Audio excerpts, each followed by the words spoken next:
Hi, I'm Christopher Walker with Closely Observed English, and in this video we're going to be looking at another aspect of speaking assessment from the assessor's side for B2 First and First for Schools. This time we're going to be looking at something called discourse management. And discourse management is a lot like organisation in your writing. Use that as your guiding principle. Think about how when you're writing, the structure you use will be based on sentences together in paragraphs, and each paragraph will start, have a middle and have an end so that they produce one full idea. Speaking works much the same way, but it works differently because in writing you have as much time as you need to think of your idea and how to express yourself. In speaking, you've got to be quick, and that takes practice. So we're going to look at what you need at band 3, the description there, and band 3 is roughly a pass, and band 5 right at the top of the scale. So the first description for discourse management at band 3 is that the candidate produces extended stretches of language despite some hesitation. Now, if you've seen the previous video about global achievement, a lot of that will sound familiar. Produces extended stretches. You need to talk for longer, more than just one sentence at a time. You need to be able to put a few sentences together to talk about something, despite some hesitation. So if you need a few seconds to think what to say, that's okay. One thing that you can do if you know hesitation is a problem for you is to think of some of the filler language that we can use to fill those gaps. Yeah, okay. So, right, okay. So looking at the first picture, for example. So there was no silence there as I was thinking what to say. I was filling that silence with this bit of language that doesn't mean anything, but it helps to get me ready and to get me into something. So that can make up for some hesitation. Next it says contributions are relevant and there is very little repetition. So there are two things to look at here. When they say contributions, this is what you say. Think about how you interact in the speaking exam. Sometimes the interlocutor asks you a question, and your answer has to be connected to the question. Sometimes the interlocutor doesn't ask you a question, you have a question for the pictures. That's a bit different. So what you say about the pictures has to be connected, relevant. The question for the pictures in part 2 will be a modal possibility, probability sort of question. The question is not describe the pictures.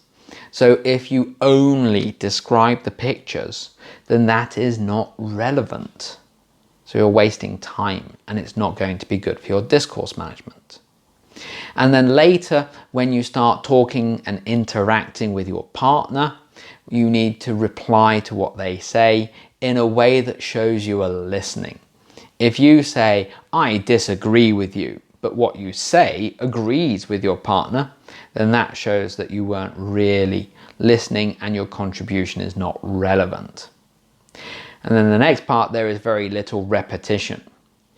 From my experience, most students are good at avoiding repetition.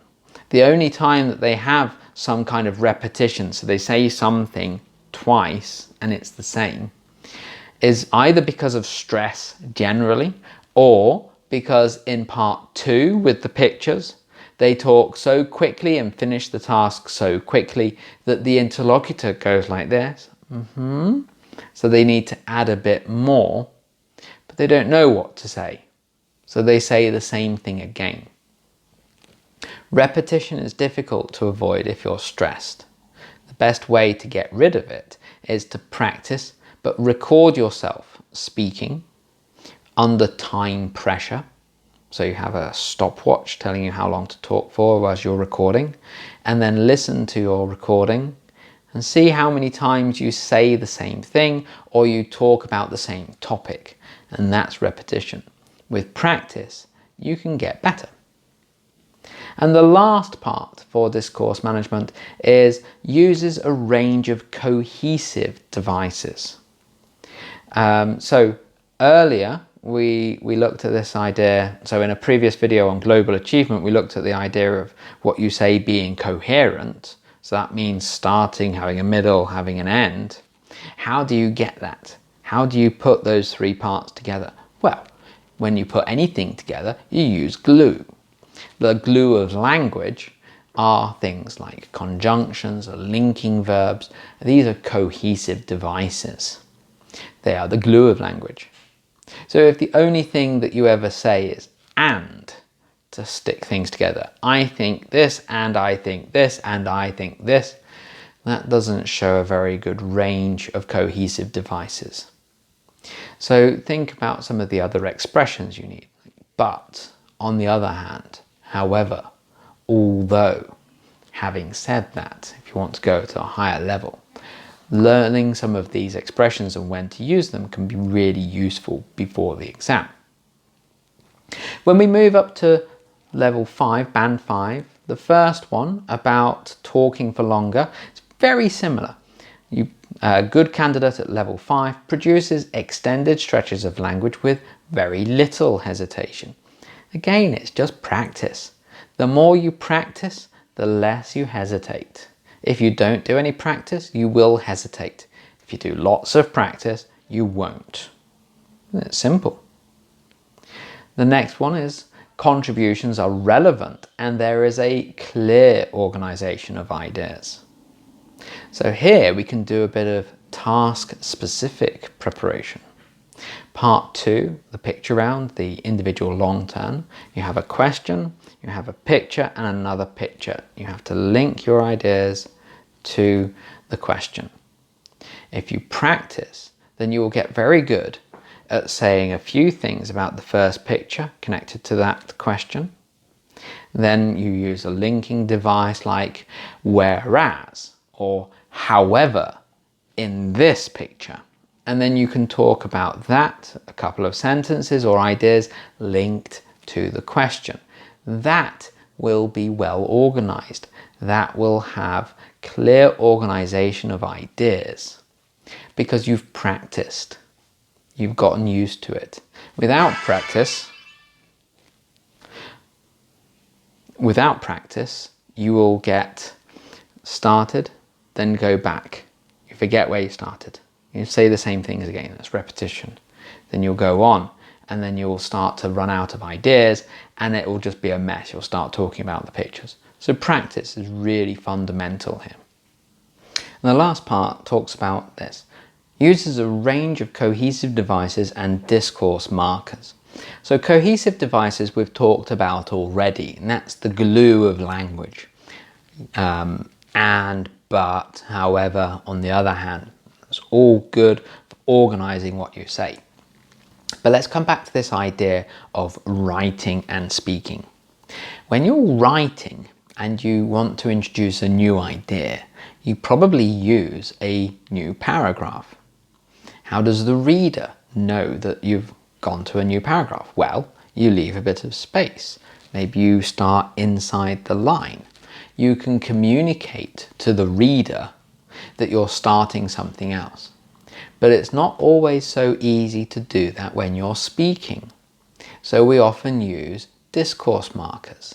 These are little pieces of language that help the person listening to us understand where we are in our speaking.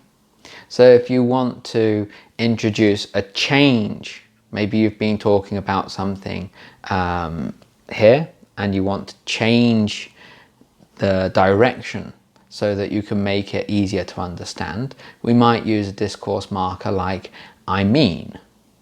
So for example, the weather recently has been pretty terrible. There's been a lot of rain, but it's also been pretty hot. I mean, some people quite like it, certainly. I'm not one of them though. So we can use that I mean to signal a shift in what we're saying or a break. Discourse markers like this are very useful because they help make what we say sound more natural. So one thing you can do to work on that would be to expose yourself to more examples. When you watch people on YouTube, and I don't mean watching TV shows, because they don't use discourse markers the same way in a TV show when people are reading a script. Watch YouTube channels where people are just talking and try to catch the little words and expressions that don't really mean anything, but which help the speaker to flow, for the voice to come across naturally and their ideas to be more easily understood and accepted. Those would be discourse markers. Okay, so in this video we've looked at discourse management a bit for the speaking assessment. There are still two other areas, pronunciation and interactive communication. So join me again soon for another video on this topic, and until then, thank you very much.